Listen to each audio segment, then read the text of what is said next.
Howdy, everybody. Welcome to the weekly wrap-up. I am Raymond Dahlman, your humble host here at DSA Financial Group, and hope everyone had a fantastical week. Sorry I'm a little bit later than normal today. My wife got back from her business trip to Las Vegas, so we went and had an early dinner. So hope you don't begrudge me for that. Pretty decent day across the markets from the way it looks. Nothing was too dramatically down, but looks like here domestically things were actually pretty good today.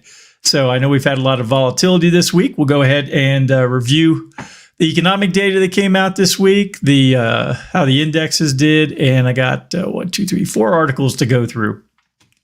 So let's go ahead and let me stop here. If it's your first time watching, give me a big old thumbs up, a like, a share, a subscribe. I would greatly appreciate it. It is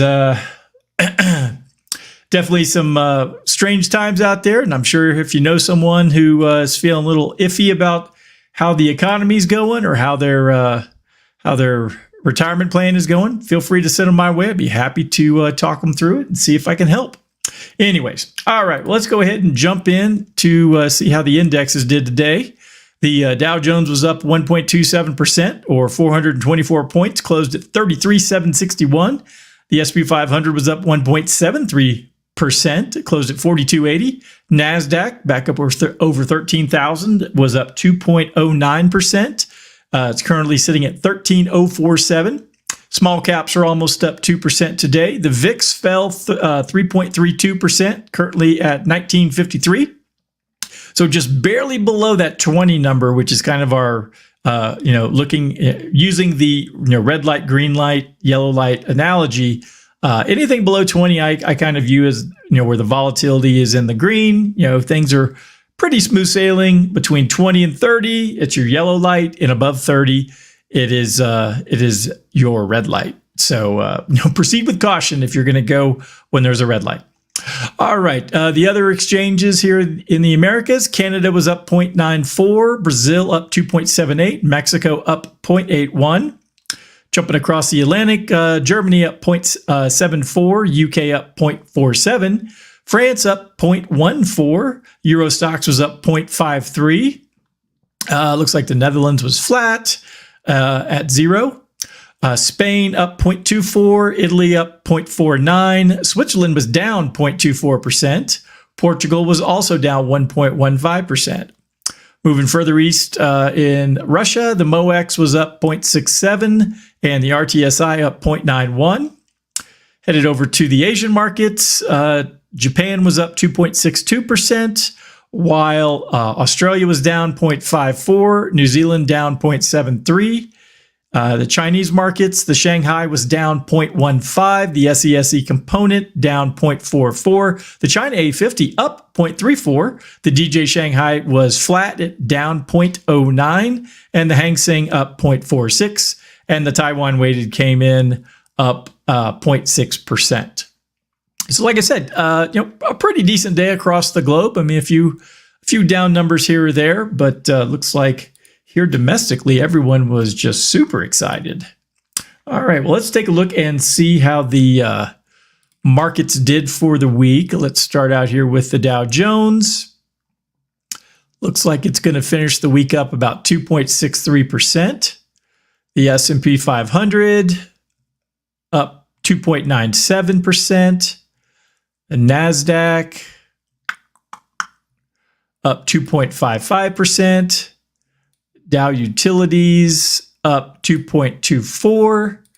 And the Dow Transports up 3.33%. So the other 4 major indices look like they're up, around 2 to 2.5%. And then, like I said, the Dow Transports looks like the biggest gainer, up over 3% for the week. So let's go ahead and pull back out and take a look and see at, let me go to the daily chart, and we can see here starting at the beginning of the year, we've been in this steady slide. Let me add in the resistance lines.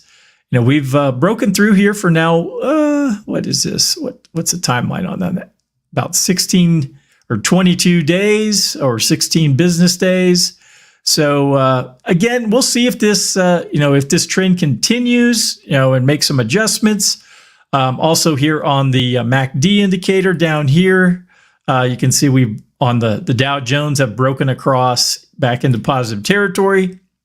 That could be a good sign, or, it could turn tail like it did back, when was this? Back in April, came up right to the break-even point and then fell back below. So it's kind of in that iffy period for the next week or so. We'll see what happens. If the longer-term trend continues, then, you may want to make some adjustments in your investment portfolios as far as maybe putting some risk back on the table. But if things turn back the way I suspect and, continue the downtrend we've been in, and actually let me bring that chart back up so we can take a look and see, go back to 2008 and 9, and we can see here where, we had a number, zoom in a little bit better for you. We had some pretty big jumps. For example, this was May of, I guess, starting in around March of 2008 through about early May of 2008. Things jumped about 10%. And, we know what happened in after that point. We continued that downward slide. And then we had another upward trend of about 6.5%. And earlier in that downturn, we had an uptrend of about 6%. So it's not, out of the norm to have a rally of, 5 or 10% during a bear market. So again, we'll see if, if this trend is, similar to what we were looking at, more than a decade ago, because we've had one that was up 4%. This one was up about 6.5%. This one was up about 6.25%. So it's, certainly not outside the realm of possibility that, this could just be a major head fake. Again, a lot of folks who, are thinking, hey, the inflation's over, we're all right.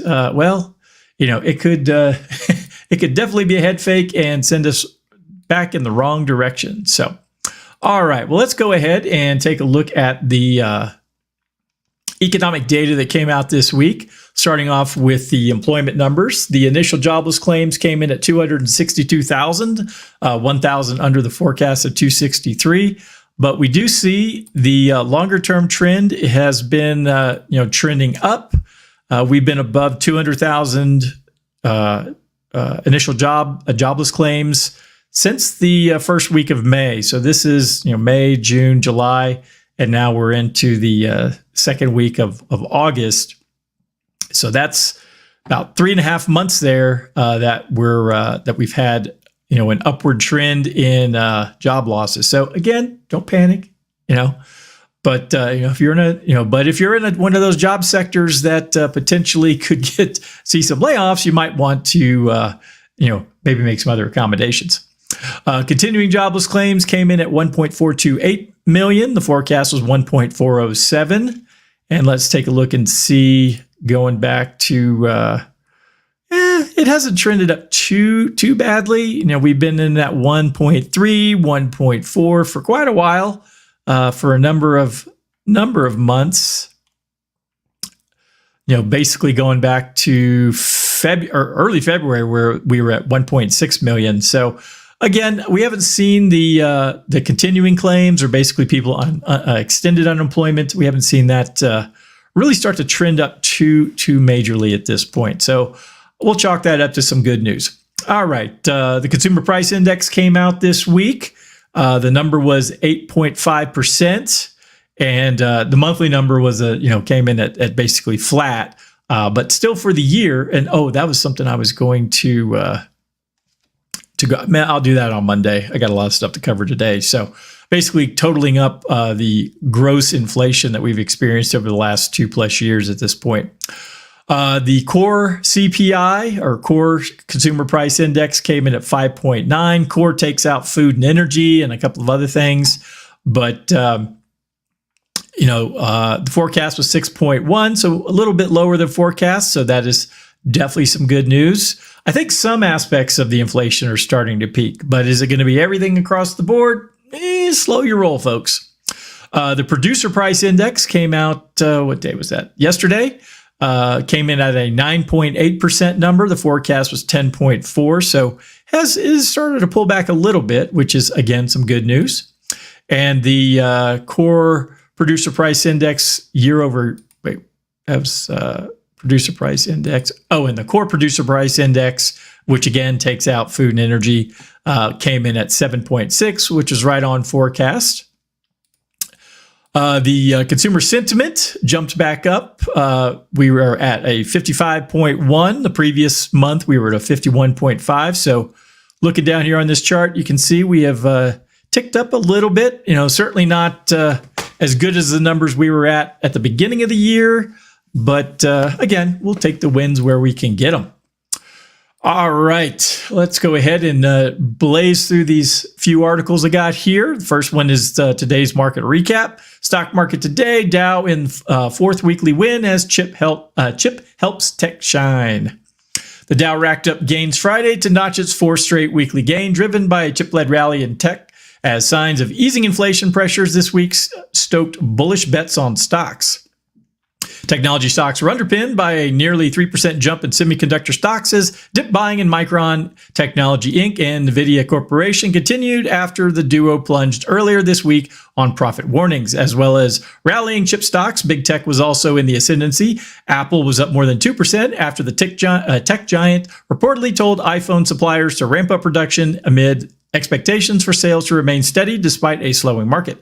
Tech gained about 2% this week on easing fears of a deep recession and signs of easing inflation that has pressured U.S. Treasury yields. Quote, Treasury yields have come down, allowing the sector to be valued higher than it was before, boosting the mega cap tech stocks that dominate the equity indexes, end quote. Jimmy Lee, founder and CEO of the Wealth Consulting Group, told Investing.com in an interview on Thursday, quote, the idea that we're not going to be in a bad recession and a recession could be short-lived, Lee added. He also played a role in the recent run-up in big tech. Sentiment on stocks was also boosted by data pointing to an ongoing recovery in consumer sentiment on the economy, but expectations on five-year inflation ticked up to 3%. While this is, quote, not good news for the Fed, Jeffries said in a report, the decision of whether the central bank hikes rates by 50 basis points to 75 basis points in September, quote, is going to depend on the August employment data and CPI that are released closer to the meeting next month, end quote. Meetings of the Federal Reserve's July meetings slated for next week will be closely watched for further clues on the central bank's rate hiking plan. Energy, meanwhile, lagged the market's move higher as oil prices slipped more than 2% as OPEC, in contrast to the International Energy Agency's report earlier in the week, cut its outlook on oil demand amid global growth worries.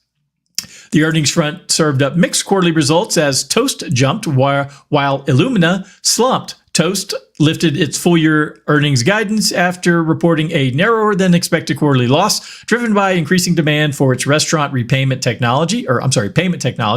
Its shares were up more than 7%. Illumina, however, fell more than 8% after delivering gloomy guidance that fell short of Wall Street estimates following second quarter results that missed on both the top and bottom lines.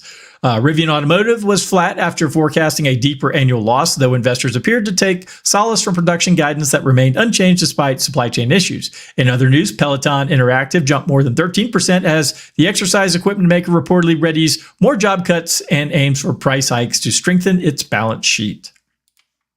So again, some good news, some bad news. It's just kind of the way things are right now. All right, well, let's go ahead and article here about this was dubbed the Inflation Reduction Act, but I think it's just the Green New Deal, with some changes to it. It's kind of ridiculous here. Let's see here. U.S. House gives Biden a big win, or a win with massive bill on climate change and drug prices. Again, I'm not sure what that has to do with inflation. The Democrat-led U.S. House of Representatives approved a $430 billion bill on Friday that is seen as the biggest climate package in U.S. history, delivering a major legislative victory for President Joe Biden ahead of the November 8th midterm elections. Legislation to fight climate change and lower prescription drug prices aims to cut domestic greenhouse gas emissions. It will also allow Medicare to negotiate lower drug prices for the elderly and ensure that corporations and the wealthy pay the taxes they owe. Democrats say it will help combat inflation by reducing the federal deficit. I've read and listened to a number of economists over the week who've talked about this, and not one of them has said that this is actually going to do anything about reducing inflation or cutting deficits or anything like that. It's going to cost us more in the long run. The House voted 220 to 207 along party lines to pass the measure, tilted the Inflation Reduction Act, and send it on to Biden to sign into law. The Senate approved the legislation on Sunday after a marathon 27-hour session. Democrats hope the legislation will help them in the polls in November when voters decide the balance of power in Congress ahead of the 2024 presidential election. Republicans are favored to win the majority in the House and could take control of the Senate. I would be shocked if both the House and the Senate aren't read by January, whatever day they take their oaths. Let's see here. Quote, "It's a resounding victory for the American families," Pelosi declared just before the vote, describing this legislation as a robust cost-cutting package that meets the moment, ensuring that our families thrive and that our planet survives, end quote. I don't know what we're cutting costs on. I mean, it's it's costing the taxpayer, what did I say, $430 billion?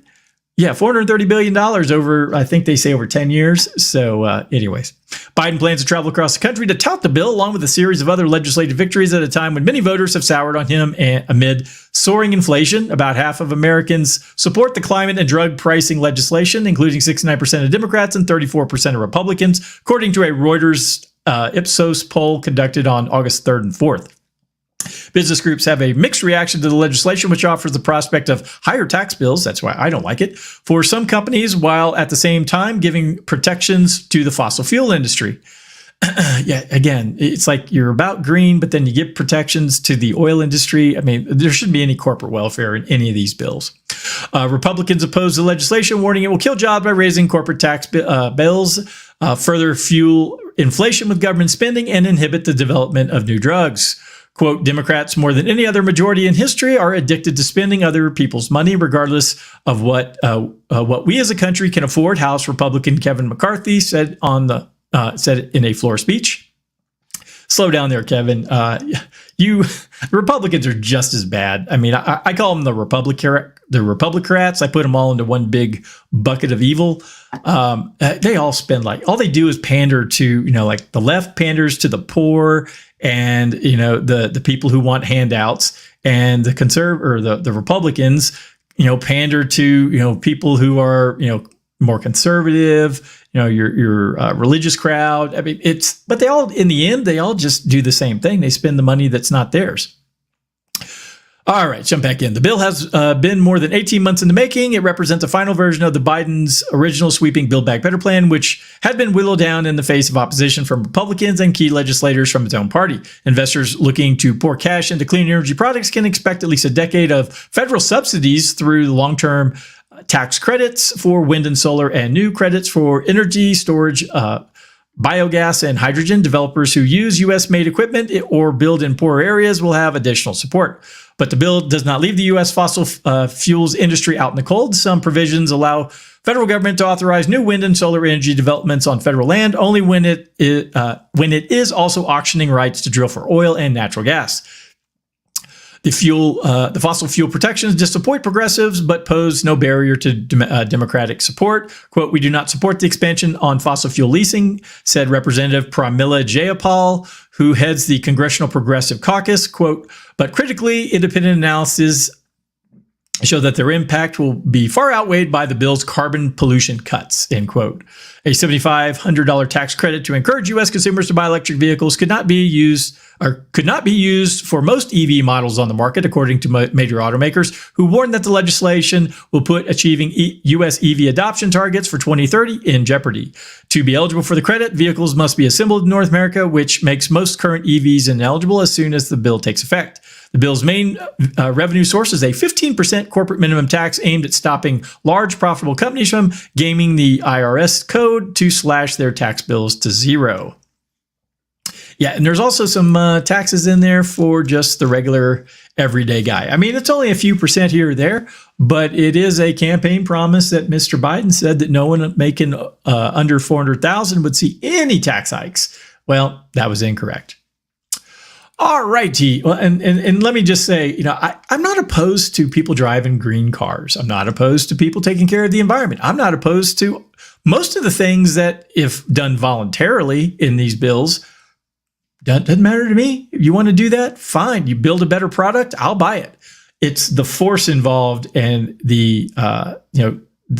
well, first of all, the federal government has zero jurisdiction in these matters, from what car you drive to drug prices. I mean, you could read through Article 1, Section 8 of the Constitution. It says nothing in there about healthcare or mandating drug prices or any of that sort of stuff. So, that's the problem I have. And when you cap drug prices, all that does is, it creates price controls, which, all you have to do is go back to the Depression and all the mistakes that FDR made as far as trying to control things from the White House, and, just dragged out the Depression, much longer than it had to be. So, all right. Well, let's go ahead and jump into the next article. Inflation, one data point does not make a trend, strategist says. U.S. stocks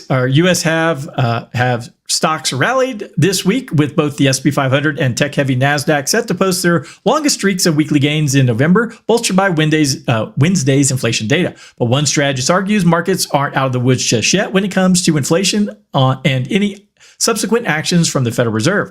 Quote, I would simply say that one data point does not make a trend by any means, end quote, PNC Asset Management Chief Investment Officer Amanda Agati told Yahoo Finance Live on Friday. And so the market really took to the July CPI report as claiming victory, that the peak is officially in, end quote. Again, that's what I'm saying. Be careful.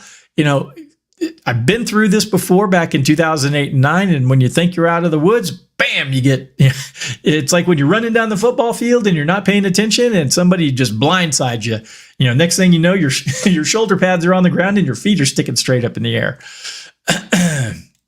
Data out Wednesday showed that the consumer price index climbed 8.5% from a year earlier in July, compared to 9.1 annual increase seen in June. Economists had expected July's data had shown an 8.7% jump from the prior year. So again, they were off by 0.2%. On a month-over-month basis, prices were unchanged from June to July. This also sparked some speculation that the Fed may ease its pace of interest rate hikes after raising its benchmark interest rate by 0.75 points in June and July. Data from the CME Group shows markets currently pricing in a 55% chance that the Fed raising rates by 0.5% next month. But Agati isn't sure this week's data offers a firm conclusion on what next policy steps will be from the Fed. Quote, while that might very well be the case that inflation has peaked, again said, quote, the market has rallied an awful lot, assuming that the Fed's forward guidance and ultimately the terminal rate assigned by the current dot plot is really where policy is going to ultimately end, end quote. As of June, the Fed's dot plot suggested benchmark interest rates would hit a range of 3.5 to 3.75 by the end of next year. Currently, the Fed's benchmark interest rate stands at 2.25 to 2.5. The central bank has been raising rates in an effort to slow the economy and bring inflation back towards its 2% goal.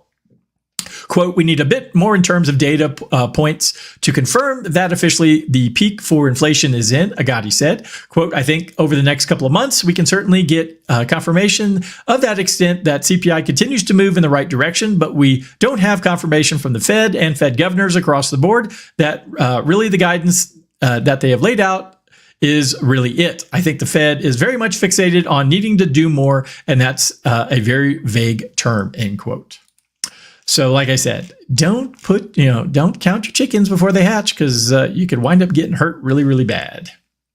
All right. And on the just personal finance front, here's an article. Major credit score provider will no longer count medical debt. So if you've been affected by that over the years, it can really be a drag on your credit score. So let's go ahead and read through this. One of the major two credit score providers is set to wipe medical debts from most recent scoring model to help those financially vulnerable to, improve their credit scores. VantageScore expects to remove medical collection data regardless of amount owed or age of collection from its two most recent score iterations, VantageScore 3.0 and 4.0, by mid-October. The move could increase some Americans' credit scores by as much as 20 points, the company said.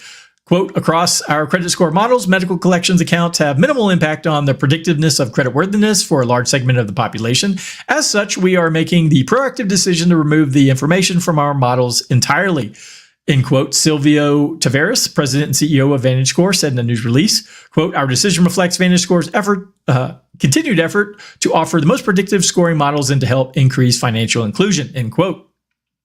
The decision builds on moves recently announced by credit bureaus Equifax, Experian, and TransUnion to remove paid medical debt from 70% of consumer credit reports, and follows a series of reports from this year from the Consumer Financial Protection Bureau showing the negative implications of medical debts on credit reports. One in every 5 consumers has outstanding medical bills and collections, according to research from the CFPB. The consumer watchdog also found that medical collections were less predictive of future repayment risks than other collections or payment history on loans. That helped prompt the main credit bureaus to reassess if medical debt should be included in credit reports. Quote, we've known all along that medical debt doesn't predict credit default, end quote. Mike Litt, consumer campaign director for USPIRG Education Fund, told Yahoo Money, quote, because so many health issues are beyond our control, medically necessary debt shouldn't be reported or considered at all, end quote.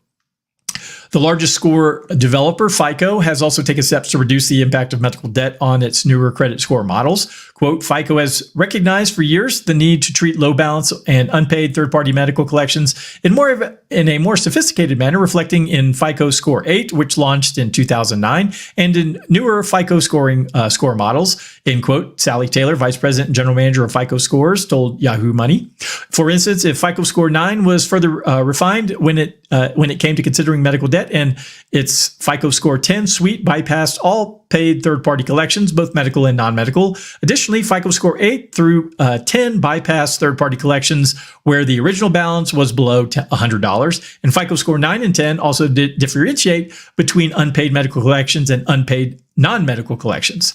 Quote, this differentiated approach often results in unpaid medical collections having less negative impact on FICO scores than unpaid non-medical collections, Taylor said.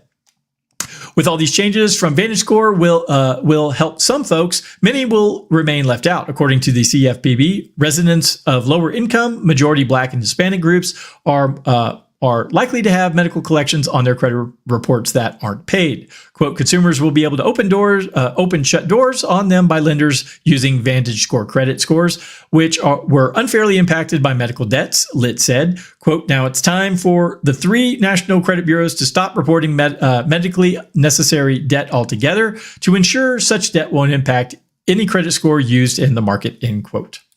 And, you know, having been in the credit and collections industry for almost a decade back, over 20 years ago, I see this as a good thing. Again, you know, if someone just doesn't pay their bills, you know, that's where the credit bureaus are very helpful in making assessments of, you know, who is a good risk versus a bad risk. So, all right. Well, that's everything I had for today. I hope everyone has a fantastical weekend. I'll be back Monday with the weekly economic update. If anyone needs anything from me over the weekend, please just go to dsafinancialgroup.com. All my contact information's there. And I hope, like I said, hope everybody has a great weekend, and I will talk to you then. Bye-bye.